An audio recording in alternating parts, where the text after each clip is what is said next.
แม่ความแพง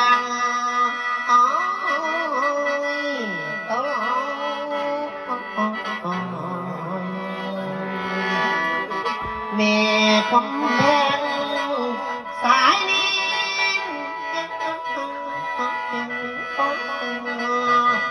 รัน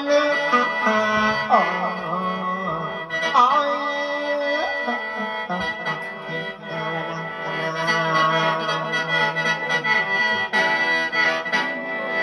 แพงเอ้ยน้ากำลังมีเจ้าวิ่งเร็วใส่หลักใส่เนื้อขาแพงเอ้ยเมื่อเราต้องพินกไทยต้องพิงไอ้ดอกโค้งเนื้อขาแพงเอ้ยเมื่อเรากันบ้าลูกกาไอ้พาไอ้ลูกกาเต้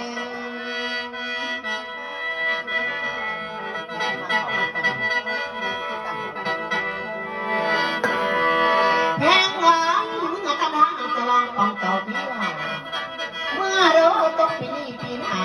ปีสิมาบ่อยพอไม่ต้องก็เจ็บยับสูงเอ้ยยาชีวิตแพงเอ้ยไปแล้วให้พ้นหูก็ดอกจานเด้อเมียเด้อให้พ้นบ้านพวงดอกไม่ใส่เงาคือเก่ายิ่งกระบอกให้งอกระบอกให้ต่อตัวแต่อย่าลาเรื่องแพงเอ้ยเมื่อเด้อเมื่อแล้วยาสูบเต้าโค้งคือมาเนื้อมงเก่าโอ้ยเมื่อรักษาดินเจ้าแหงเมื่อรักษาเด่นเจ้าควงทางเลือดพาเด้อพอเอ้ยเมื่อแล้วตกปีปีหาปีสิมาลอยพอกันไม่ขันคงเจ็บอยู่ตายไม่พวกใครอยู่ภาคคองพอเอ้ยมีทั้งมาอาจทั้งให้เจ้าคิดโอ้เฮียเอาเฮีย บอกแค่นก็ไปเด้าพวกบุกคืนขาดตอนแพง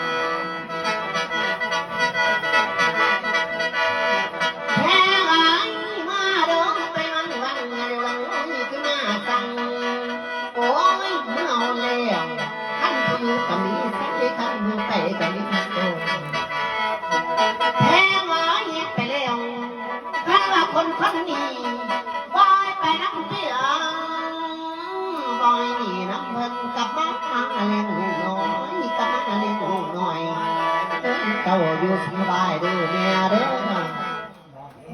แม่เอ้ยไปแล้วเมื่อว่าไปวังเร็วลังโอ้ยคือมาโอ้ยเมื่อแล้วท่านรู้เมื่อแล้วตัวออกกันกับเห็นเจ้าเดียวไปเลยแม่เด้อจะบ้าอะไรเดียวหมู่ได้แม่เอ้ยแม่เอ้ยไปแล้วคนนี้ท่านเลยไปแล้วท่านมีคอยมีตกท้องนาท่านกินปลาตกท้องหน่อยพี่ปันแจงเพื่อนฝันตนท่านก็เจ็บยาตูแต่ตกไอ้ยาสุนีพ่อเอาที่ขอนำได้อยู่บ่โอ้ยขันเมืองคือขอเสียเมื่อระวังจบจังเจ้างามจังเจ้าคือติดป้ายดาวเป็นลา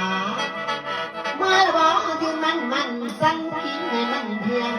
โอ้ยล้มจอยหาหอยล้มจอยหาหอยเอาต่อยาสู้ติงพอ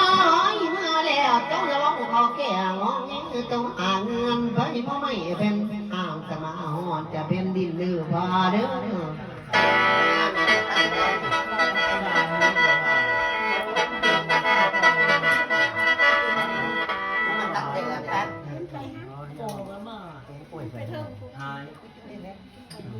มันเนี้ย เขาเองเต๊กพอลงจากหน่อย